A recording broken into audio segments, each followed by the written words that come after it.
मुल्क के इलेक्शन भी चोरी हो, मुल्क के मीशत और को काम ना करे, मुल्क में जो लोग आए वो हुक्मरानी के लिए आए, वो अवाम के मसाइल हल करने के लिए ना आए, ऐसे मामला में मुल्क तरक्की नहीं करता। यही आज हमारी हालत है कि आज ना हमारी मीशत चल रही है, ना हमारी सियासत चल रही है, ना रियासत चल रही है। इसको बदलने की जरूरत है। ये जो वक्त गुजरा है ये अपने वक्त जाया किया। आज 15 साल से ज्यादा हो चुके हैं। एक ही हुकूमत है सिंध के अंदर। सिंध के मामला हल होने चाहिए थे, क्यों नहीं हुए? कराची के मामला हल होने चाहिए थे, क्यों नहीं हुए?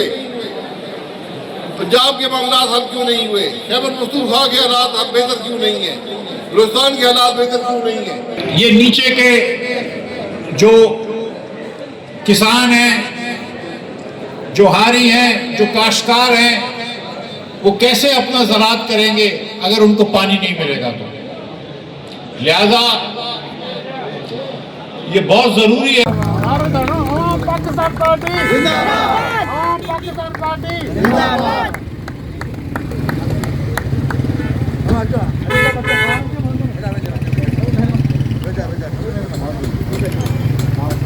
भाई साहब